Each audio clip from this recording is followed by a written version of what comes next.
उनको ना बहुत ज़्यादा खुशी होती थी, शायद उनको यही था कि मैं एक अच्छी एथलीट बनूं, मैं पार्टिसिपेट करूं, क्योंकि जब मैंने मेडल लिया था वो बहुत ज़्यादा इस चीज़ से खुश हुए थे और उन्होंने मेरे लिए खुद खाने शाने बनाए थे। मम्मा के साथ ट्रेनिंग करने जाती थी, 1-2 दिन मेरे साथ ट्रेनिंग करने गई हैं, इनका फ़ोन चोरी हो गया था, चोरों ने फ़ोन चुरा लिया था। आज आपकी मुलाकात करवाएंगे पाकिस्तानी एथलीट नूरैन जब्बार के साथ। वालिद की ख्वाहिश थी कि बेटी इंटरनेशनल एथलीट बने और आज माशाल्लाह बेटी ने गोल्ड मेडल, सिल्वर मेडल और ब्राउन मेडल जीते, लेकिन वालिद जो है इस दुनिया में नहीं रहे। एक छोटे से शहर मियां चन्नू से इंटरनेशनल प्लेयर तक का सफर कैसे तय किया, किन किन मुश्किलात का सामना करना पड़ा, इनकी कहानी इन्हीं की जुबानी जानते हैं। नूरैन जी, बहुत खुशी हुई माशाल्लाह जी, आपने गोल्ड मेडल जीता, ब्राउन मेडल जीता, सिल्वर मेडल भी जीता है। वालिद साहब की ख्वाहिश थी अल्लाह ताला उन्हें जन्नत में जगह दे, तो ये सफर का आगाज किस तरह किया आपने? मैं स्कूल लेवल पे खेलती होती थी, पहले मैं सारी गेम्स खेलती होती थी, मैं ऑलराउंडर थी, सारी बास्केटबॉल, नेटबॉल और ये वो, और एथलीट भी थी साथ में। मैंने मुल्तान में और खानेवाल में बहुत ज़्यादा लेवल्स पे जाके पार्टिसिपेट किया, क्योंकि मेरे लिए बहुत बड़ा एजाज़ की बात है कि स्कूल लेवल की बच्ची एक खानेवाल जाकर, मुल्तान जाकर पार्टिसिपेट कर रही है। और फिर उसके बाद मैंने अपनी गेम्स कंटिन्यू रखी। उसके बाद मैं एथलीट थी, मैं भागती थी, वहाँ पे जाके स्कूल से ही मैंने जाके लाहौर में परफॉर्म किया, मैंने वहाँ से मेडल हासिल किया। फिर उसके बाद मैंने अपना माइंड सेट बना लिया कि मैंने गेम ही करनी है, एथलेटिक ही करनी है। फिर उसके बाद मैं एथलेटिक की तरफ आ गई। कौन सी क्लास में पढ़ती थी जब आपने ये गेम के अंदर हिस्सा लिया? अब मैं तीसरी क्लास में पढ़ती थी जब मैंने गेम का आगाज़ किया। उसके बाद पहले मुझे बहुत ज़्यादा शौक था, मेंढक रेस होती थी स्कूल में और ये छोटी मोटी रेसें होती थी, उसमें पार्टिसिपेट करती थी। फिर आहिस्ता आहिस्ता बड़ी क्लासेस में गई, फिर बास्केटबॉल, नेटबॉल, हैंडबॉल, ये सारी गेम्स खेलती रही माशाल्लाह से। उस पर भी नेशनल लेवल पे मैंने मेडल हासिल किया, हम लोग गोल्ड होते थे नेशनल लेवल पे। तो फिर उसके बाद मैंने भागती होती थी, मुझे भागने का शौक था। फिर उसके बाद जब मुझे एक चीज़ में मुझे अचीवमेंट मिली ना, फिर मैंने कहा कि यार मैंने यही करना है। फिर मैंने एथलेटिक को चुन लिया, फिर मैंने बाकी सारी गेम्स छोड़ दी। वाला साहब ने कब आपको कहा कि मेरी ख्वाहिश है कि मेरी बेटी भी एक एथलीट बने और इंटरनेशनल एथलीट बने? क्योंकि जब मैं स्कूल लेवल पे खेलती होती थी ना, तब मैं लाहौर गई थी। लाहौर से जब मैं मेडल लेकर आई थी, वो बहुत ज़्यादा खुश हुए थे इस चीज़ को देखकर, क्योंकि फैमिली वालों ने मुझे इसलिए सपोर्ट किया। उनके बाद भी मुझे फैमिली वाले बहुत ज़्यादा सपोर्ट करते हैं, क्योंकि मुझे मेरे बाबा खुश थे, उनको खुशी हुई थी जब मैंने मेडल हासिल किया था, मैं बाहर से मेडल लेकर आई थी। तो इस वजह से फिर मैंने अपनी गेम कंटिन्यू रखा। माशाल्लाह से भी मुझे 7-8 साल हो गए हैं इस फील्ड में। लेकिन ये है कि अभी मुझे परफॉर्मेंस तो मिल रही है, मेडल्स भी मिल रहे हैं, लेकिन ये अभी तक जॉब का मसला आ रहा है, जॉब नहीं मिल रही, सिर्फ स्टाइपेंड मिल रहा है। क्यों नहीं मिल रही जॉब? हुकूमत को चाहिए कि आपको जॉब्स दे। और भी हमने लड़के देखे आपके साथ, वो आर्मी में चले गए हैं, एक लड़की होने के नाते नहीं दे रहे हैं, या कोई और मसला है? जब मैं इस फील्ड में गई थी तब मेरी उम्र बहुत कम थी, क्योंकि मैं 18 साल की थी, मेरा आईडी कार्ड नहीं बना था। तो तब ये बैन वगैरह ओपन थे, जॉब्स हो रही थी, तब मुझे उन्होंने स्टाइपेंड पे रख लिया था, 15,000 स्टाइपेंड रखा था। फिर उसके बाद मतलब मसले इस तरह से आए, कोरोना आ गई, उसके बाद फिर ये बैन लग गया, हुकूमत का कोई मसला आ गया, उन्होंने बैन लगा दिया। अभी मतलब तकरीबन 3 साल हो गए बैन लगा हुआ है। मेरी एज पूरी होगी लेकिन बैन लग गया। फिर उन्होंने 15,000 स्टाइपेंड देते थे, 15,000 स्टाइपेंड में मेरा गुजारा नहीं था। फिर मैंने मेडल हासिल किए, तो मैंने कहा कि मैं मेडल दे रही हूँ, मैं परफॉर्म कर रही हूँ, कुछ तो मतलब उनको करना चाहिए ना। फिर उन्होंने मेरा स्टाइपेंड बढ़ा के 40,000 कर दिया। अभी माशाल्लाह से मुझे स्टाइपेंड तो बढ़ा दिया, लेकिन ये है कि जॉब का तो अपना ही होता है। अब ये स्टाइपेंड, अब अल्लाह ना करे अनफिट हो जाती हूँ कल कल को, अगर मैं पार्टिसिपेट नहीं कर पाती हूँ तो वो लोग मुझे तो स्टाइपेंड से निकाल देंगे, क्योंकि ये कॉन्ट्रैक्ट किस्म का एक होता है। अगर जॉब हो जाएगी, ये होगा मुझे परमानेंट। अगर मैं गेम नहीं कर रही हूँ तो जाकर अपनी जॉब करूंगी आराम से, मतलब जाके ऑफिस में बैठ। कौन से इदारे की तरफ से आप पार्टिसिपेट कर? मैं वापडा डिपार्टमेंट की तरफ से खेलती हूँ, लेस्को डिपार्टमेंट में लाहौर का, उधर से पार्टिसिपेट करती हूँ। तो यहाँ मियां चन्नू में रहते हुए आपको किन किन मुश्किलात का इस वक्त सामना करना पड़ रहा है दौरान ट्रेनिंग?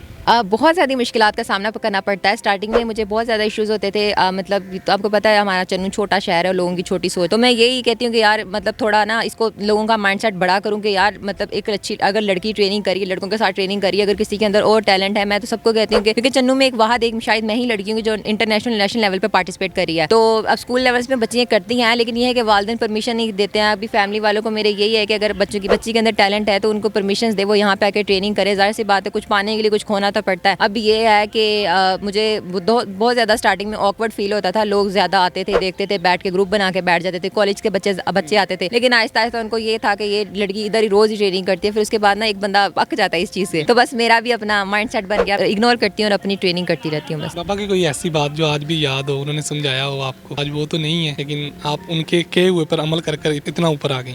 बस ये था कि उनको ना बहुत ज़्यादा खुशी होती थी, शायद उनको यही था कि मैं एक अच्छी एथलीट बनूँ, मैं पार्टिसिपेट करूँ। क्योंकि मेरा ये था कि शायद उनकी सोच ये थी, अभी इतना टाइम तो नहीं उनके साथ स्पेंड हुआ क्योंकि मैं 12-13 साल की थी। तो उनका सिर्फ मुझे था कि शायद वो यही चाहते हैं कि मैं एक इंटरनेशनल एथलीट बनूँ, मैं नेशनल लेवल पे परफॉर्म करूँ, एक मेरा नाम हो, लोग मुझे जाने। क्योंकि जब मैंने मेडल लिया था वो बहुत ज़्यादा इस चीज़ से खुश हुए थे और उन्होंने मेरे लिए खुद मतलब खाने शाने बनाए थे। तो ये है कि बस अभी इसी चीज़ को कर रही रही हूँ कि अल्लाह करे मैं इंटरनेशनल में भी जाके परफॉर्म करूँ, नेशनल में भी परफॉर्म करूँ, नेशनल में मेडलिस्ट लूँ, नेशनल एथलीट बनूँ, तो बस एक बाबा का अपने नाम रोशन करूँ। नूरान बताइएगा कि बाबा के बाद, उनके जाने के बाद घर में सबसे ज़्यादा किसने सपोर्ट किया? बाबा के बाद मेरी मामा है, उसके बाद मेरे छोटे 2 भाई थे, मेरी सिस्टर थी एक, हम लोग 4 फैमिली में 5 लोग हैं। उसके बाद उन्होंने मुझे बहुत ज़्यादा सपोर्ट किया। मम्मा का था ये कि स्टार्टिंग में स्कूल लेवल पे, क्योंकि मैं पार्टिसिपेट करती थी, अभी स्कूल में खेलती थी, क्योंकि स्कूल लेवल पे ही मुझे जाके जब मैंने स्कूल छोड़ा उसके बाद मुझे स्टाइपेंड मिल गया, स्टाइपेंड में मेरी जॉब हो गई। तो फैमिली वालों को था कि चलो, क्योंकि बाबा की डेथ के बाद फैमिली के कुछ हालात भी कुछ इस तरह के थे, फिर फैमिली वालों ने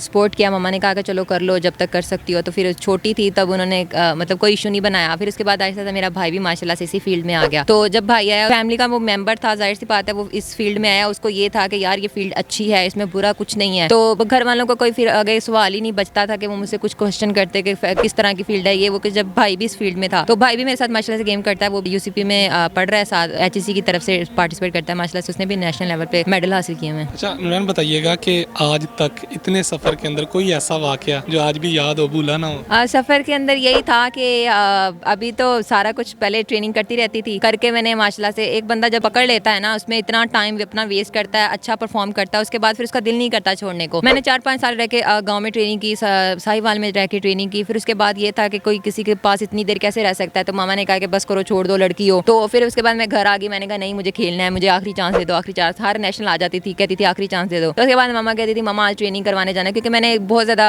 अपनी पुलिस में और ये वो इसमें दिए थे, लेकिन ये है कि उन्होंने टेस्ट का कोई इशू बना देते, कुछ इस तरह के इशूज़ बन गए थे। तो फिर उसके बाद मामा के साथ ट्रेनिंग करने जाती थी, 1-2 दिन मेरे साथ ट्रेनिंग करने गई हैं। एक बार वो मेरे साथ गए, उनका फ़ोन चोरी हो गया था, चोरों ने फ़ोन चुरा लिया था। तो फिर फ़ोन चुरा लिया तो मामा ने मुझे कहा कि आपने ट्रेनिंग नहीं करनी, छोड़ दो, बस करो, तुम्हारी वजह से मेरा फ़ोन चला गया। 2-4 दिन वो नाराज़ नहीं है। फिर उसके बाद फिर मम्मा है, जाहिर सी बात है, फिर उसके बाद फिर वो मान गई, उन्होंने कहा कोई बात नहीं, चलो छोड़ो। फिर मैं ट्रेनिंग करती रही, उन्होंने कहा कि मेरे लिए तो मुश्किल है, भाई भी नहीं जाते, क्योंकि भाई अपनी जॉब करते हैं, सिस्टर अपना करती है, तो मतलब नहीं कोई साथ जा सकता है। मामा भी मेरी माशाल्लाह से एलएच भी हैं, तो वो भी अपना करती हैं। तो इस वजह से कहा कि कोई सर रशीद हैं, पता चला कि सर ट्रेनिंग करवाते हैं यहाँ पे। फिर वो मुझे, उन्होंने इनके साथ कांटेक्ट किया, मुझे यहाँ पे लेकर आई। यहाँ पे था थोड़ा स्टार्टिंग में मुझे ऑकवर्ड फील हुआ, लेकिन उसके बाद फिर आहिस्ता इस तरह माहौल बना के अभी माशाल्लाह से मुझे बहुत अच्छा फील होता है कि मेरे कोच है, मुझे साथ सपोर्ट करते हैं। उसके बाद मेरी टीम है बहुत अच्छी, और मैं इनके साथ रह के ट्रेनिंग करती हूँ, अपना आती हूँ, टाइम सेट करा हुआ है, और ये है कि घर के लिए टाइम बच जाता है, यहाँ पे ट्रेनिंग का अपना टाइम सेट हो जाता है बस। नूरान आज तक कितने मुकाबलों के अंदर आपने हिस्सा लिया? मैंने स्कूल लेवल पे बहुत ज़्यादा कॉम्पिटिशन खेले हैं, आपको बताया मैंने, खानेवाल से मैंने मुल्तान लेवल पे, और ये वो बहुत ज़्यादा पार्टिसिपेट किया और बहुत ज़्यादा मेडल हासिल किया। इसके बाद फिर मैं वापडा में चली गई थी। वापडा के बाद मेरा पहला टूर हुआ था, जाते ही जूनियर नेशनल में हुआ था माशाल्लाह, 18 साल की थी तब मैं। फिर उसके बाद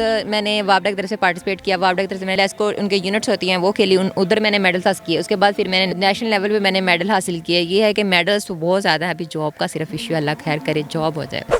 मेडल्स इकट्ठे किए हुए हैं, कुछ नहीं रहा। नहीं फिलहाल तो यही है कि बस एक बंदा क्या, बंदे का ना माइंड सेट होता है कि यार अब हम मेहनत कर रहे हैं, यार कुछ हमें मिले। अब एक बंदा एक अच्छी फैमिली से भी नहीं है, मतलब मैं इतनी हाई क्लास फैमिली से नहीं हूँ, मिडिल क्लास फैमिली से हूँ, लेकिन ये है कि मैं ट्रेनिंग कर रही हूँ, इंसान को ना कुछ फ़ायदा हो ना, चलो नाम तो है, लोग जानते हैं यार एथलीट है, चाहिए वो, थोड़ा खर्चा भी होना चाहिए ना। अब 10-15 हज़ार में बंदे की डाइट ही पूरी नहीं होती, बंदा क्या करे, बंदे का दिल टूट जाता है। हर बार बंदा मेडल ले गया, उसके बाद उसको जॉब भी ना मिले, अल्लाह करे बस जॉब हो जाए, उसके बाद में दिल लगा के और अच्छी मेहनत करे। इतने ज़्यादा लड़कों के अंदर हमने देखा है कि आप अकेली लड़की हैं, तो ये क्या है, कोई और लड़की क्यों नहीं आ रही है? आपको पता है कि चन्नू का हमारा माहौल नहीं है, यहाँ पे कोई लड़की मतलब बाहर नहीं निकलने देती, क्योंकि चन्नू में शायद सिर्फ मैं ही एक लड़की हूँ वहाँ, जिसके घर वालों ने परमिशन दी, क्योंकि मुझे काफ़ी अर्सा हो गया इस फील्ड में, तो सिर्फ मैं ही आकर यहाँ ट्रेनिंग करती हूँ। मैंने तो सर से बोला है कि मतलब बहुत ज़्यादा कोई है, अगर कोई बच्ची है कोई लेकर आए, उनको ढूंढे। सर ने 1-2 बच्ची पता करी है, पता नहीं, क्योंकि फैमिलीज़ का इशू होता है, वो लोग बाहर नहीं निकलने देते, वो कहते हैं यार लड़के हैं ये वो, फिर उनका माइंड सेट भी तो फैमिली वालों का सेट चेंज करना पड़ता है ना। अभी मेरी फैमिली का ये है कि भाई भी ट्रेनिंग करता है, बाहर निकलता है, उसको पता है किस तरह का माहौल है, किस तरह के लोग हैं, तो वो परमिशन दे देते हैं। अभी मेरा यही है कि अगर किसी बच्ची के अंदर कोई टैलेंट है कि काइंडली उनको बाहर निकलने दे, ताकि वो परफॉर्म करे और अपनी फैमिली का नाम रोशन करे। हुकूमत को क्या पैगाम देना चाहेंगी लास्ट में, और